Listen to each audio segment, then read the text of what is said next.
New videos every day. So some people hear voices in our culture and other cultures, and they understand them as spirit guides, as ancestors, as helpers. So if there's no conflict, there's no stress, there's no anxiety, it's not interfering with your function, and you experience it as helpful, well, then there's no need for treatment.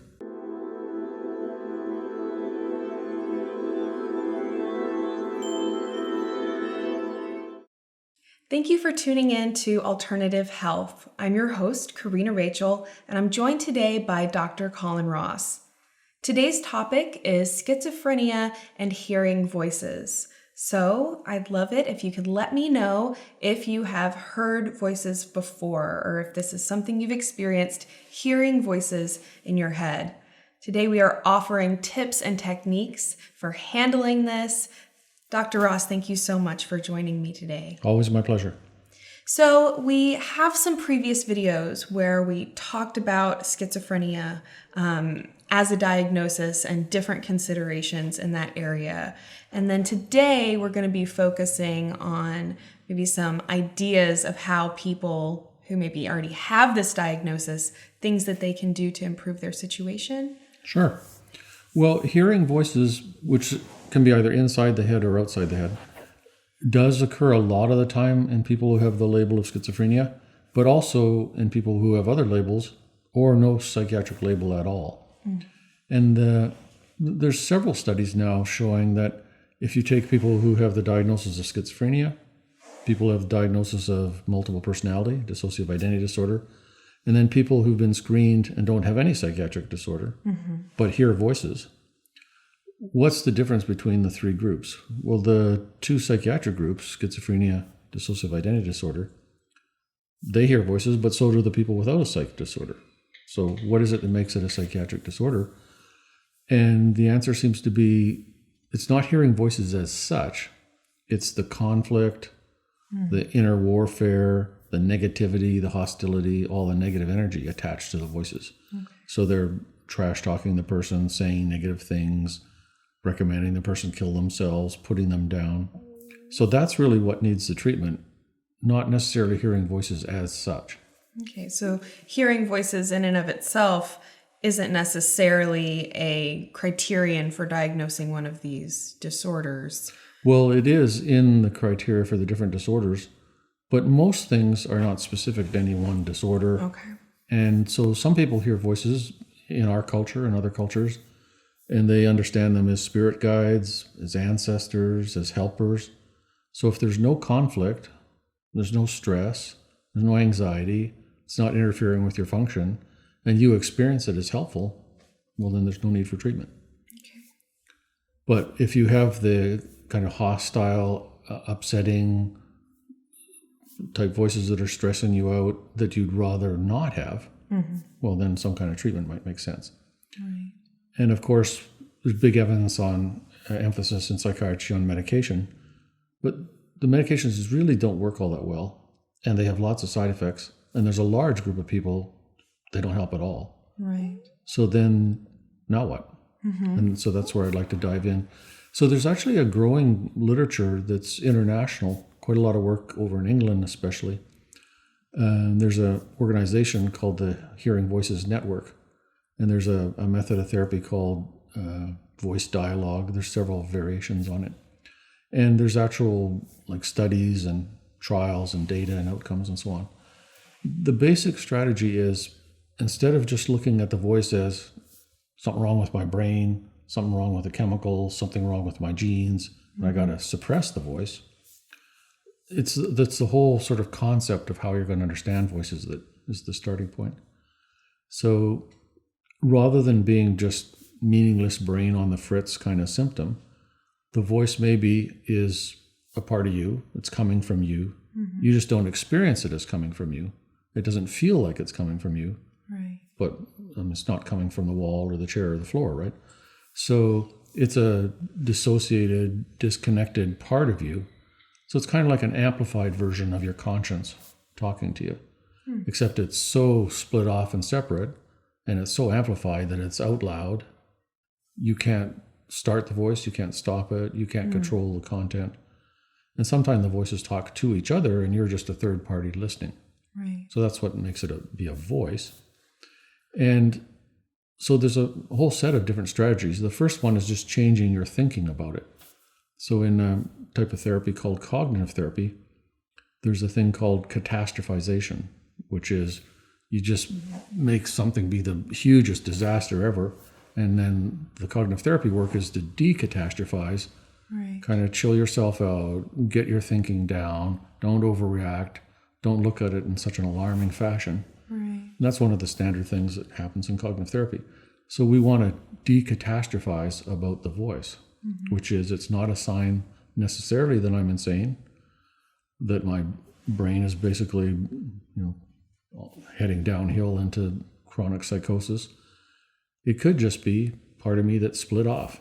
This could be a problem that can be worked on in therapy, that can be solved in therapy. So that in itself is going to de-escalate the situation, Right. make you less upset, less frightened, less ashamed. And then basically, it's as if there's a hostile person living inside your head and you want to try and make friends with them. So if there actually was literally a person living inside your brain, which there isn't, it would be like sort of a hostile, angry roommate. So you've got this hostile, angry roommate. You can't move.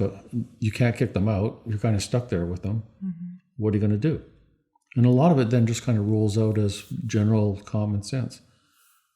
Well, you have to give up on, I'm going to kill the voice with medications or whatever, which is just inflaming the voice and making the voice think, I'm going to kill you. Right. So you want to get out of the warfare stance, realize that this is your thoughts, your feelings, your conflicts that are just a little bit disconnected and are over here.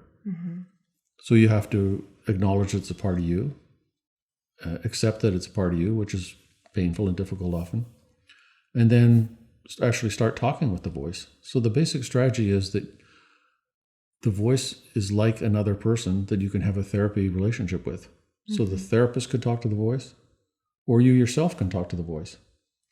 And reframe the voice as not the enemy, not a sign of insanity, not some scary entity, just a part of you that's upset. Then you have to go look at your life experience. Well, why would I have some upset feelings? Why would I be angry? Why would I be paranoid? And maybe the answer is because people have done a lot of scary, bad things to me. Right. So the feelings then become out of proportion to the present, but in proportion to the reality of the past. Right. So these are some feelings from the past of, I can't trust you, you're horrible, I'm bad, I'm no good, the world's scary, people are going to hurt me. Split off as a voice that's now talking back to you kind of out of context in the present. So part of it is connecting it up to your own personal story and understanding this is something that makes sense. If I wrote a little short novel about a person who went through exactly what I went through, of course they're going to have these kind of feelings. What else is going to be going on? And if you take those feelings and just kind of split them off a little bit and turn them into a voice, it's completely understandable in your life story. Right. And then it's a matter of trying to find out, okay, well, where's the voice coming from? What's the voice upset about? What does the voice want? What does the voice need? Could you make some kind of a deal with the voice? Okay, if you agree to stop threatening me and telling me to kill myself, what could I do for you? Which could be something very, very simple, like listen to certain music or watch a movie, or maybe the person wants you to get out of your battering relationship, the person, the voice. So the voice may be threatening, hostile, angry, but actually giving some good advice that you need to pay attention to. Right. But you're not paying attention to it because it's just a crazy voice. Right. So if you rethink the whole thing, the voice could be sort of like an angry advisor that needs a little tweaking and fine-tuning. That's the basic concept of it. And I think that makes a lot of sense hearing you explain it this way, that just, I love the little roommate analogy where, if you were having a conflict with a roommate and you can't kick them out and you can't leave, really the only way to mend that is to start building communication with the roommate and trying to figure out, okay, well, what is the roommate upset about? Any of us who've had roommates know that, they, kind of will hold a grudge over this thing that happened, and they're kind of passive aggressive about, this thing that you did, and they didn't say anything about it. So you're kind of saying you could kind of almost like trying to solve a mystery or something, trying to figure out what's aggravated that voice, what has upset that voice, and what is it really trying to tell you, rather than just seeing it as this abnormality, crazy thing that has to somehow, through either medication or something like that, be silenced or taken away. You would actually use communication with the voice to try and figure out, how to lessen that negativity or whatever negative things that the voice is saying. Exactly. That's it. Good summary. And so there's not, because drug companies have billions and billions and billions of dollars, and they have to do all these studies to get the FDA to approve their drugs. We got huge amounts of drug studies. Mm-hmm. Relatively small amount of this kind of psychotherapy study for psychosis, but it's not zero. There's actually a growing body of evidence for, usually it's called cognitive therapy of psychosis. But even the mainstream kind of regular cognitive therapy of psychosis includes these things like reframing the voices, bargaining with the voices, trying to understand the voice's perspective. Mm-hmm. So it's actually pretty mainstream in the cognitive therapy world. Right. So I think that is a fantastic kind of strategy. Are there other strategies or ideas that you would like to share with people? Well, if you have the label of schizophrenia, schizoaffective disorder, some psychiatric disorder, and you're hearing voices, and the voices are troubling and hostile and angry, there's kind of the focus on the voices, which we've talked about briefly. Then there's just focus on you as a whole person. Mm-hmm. And just because you have this label doesn't mean that you're any different from anybody else on the planet. So there's good sleep, general good health, mm-hmm. stressful relationships, dealing with the trauma of the past. All of these things are part of the whole picture of recovery. Mm-hmm. Working on your diet, etc. So the more you can do for your general health, that's just good, period. Mm-hmm. And it can't do the psychosis any harm, and it may do it some good.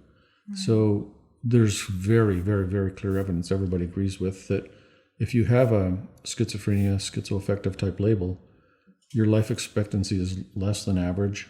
You have more cardiovascular disease, more trouble with blood sugar, cholesterol, high blood pressure, etc. And then we often, psychiatrists prescribe meds that make all those problems worse. Right. But if we forget about the meds for a minute, there's a really urgent need for healthy lifestyle in people with chronic mental illness problems. Mm-hmm. And I think, something that you had kind of mentioned before we started today was that oftentimes, people hear you recommending diet or exercise and things like that, and they just kind of think, oh, that's a bunch of phooey or whatever. They try to just write it off. But it's really interesting that you would point out that among people with a label of schizophrenia or schizoaffective disorder, you see this really high prevalence of these chronic health conditions, like you mentioned. So, we've discussed in several videos about how mental illness is not, biologically based or physiologically based. So what that would indicate then is that it's not the schizophrenia causing high blood pressure and blood sugar problems and things like that. Right. It's the general life of the person who has the label of schizophrenia. Right. There's actually a little bit of emerging evidence that's getting published in the mainstream that omega-3 fatty acids, for instance, can reduce your risk of developing psychosis. Wow. So it's early on, and there's not lots and lots and lots of studies, but the idea that things in your diet can affect how mentally ill you're going to be is really starting to gain some ground with mainstream regular medicine and psychiatry. Right. And I think it's great that you kind of made that point that, we oftentimes see, especially in the comments section, people want to see the clinical trials that show that, diet can help with mental illness, or the clinical trial that shows this different thing. What you mentioned a second ago is, we have to consider who's funding all of these clinical trials. And Right. most of these clinical trials are funded by drug companies. So the drug companies aren't going to do a clinical trial about the benefits of exercise. Right. But it sort of is irrelevant in a way. Let's say it turns out that diet and exercise don't help with mental illness. There's actually evidence against that. But so what? They help with your general health as a human being, for sure. So they're good even if they have no benefit for the mental illness as such. Right. And that's a great point as well. That's definitely an important consideration, is that, well, even if it didn't help with your mental illness, at least you would then be healthier. There's really no negative effects of improving our diet or just getting more sleep. We have a lot of videos on our channel that discuss stress relief and the importance of handling stress. Obviously, avoiding stress is something that, aside from being in an abusive relationship or something like that, a place where we can change the environment and leave the stressful situation, largely most people, we really do have to focus on how we handle our stress and if we're doing things to handle stress. It'd be very hard to find a psychiatrist who says stress is good for you or stress is going to calm down your psychosis. I mean, nobody says that, right? So it's totally unanimously agreed that anything you can do to reduce your stress is good. Anything you can do to increase your health, physical, mental, spiritual, relationship health is good. And then I just want to describe some of these specific tactics and strategies for voices, because that's a whole nother area that you can focus on. Right. Well, thank you so much. Is there anything else that you'd like to add in this video? I do know that we're going to continue this series with more videos offering these strategies and helpful ideas for varying disorders. Well, I think for this video, that's pretty well covers it, yeah. Excellent. Well, thank you so much for joining me today. And thank you so much for watching. I do look forward to seeing your feedback below in the comments area, letting me know if hearing voices is something you've experienced and what your thoughts are after hearing our discussion today. I hope that you'll subscribe to our channel so that you can join me again in the future. I look forward to seeing you then. Thank you so much for watching.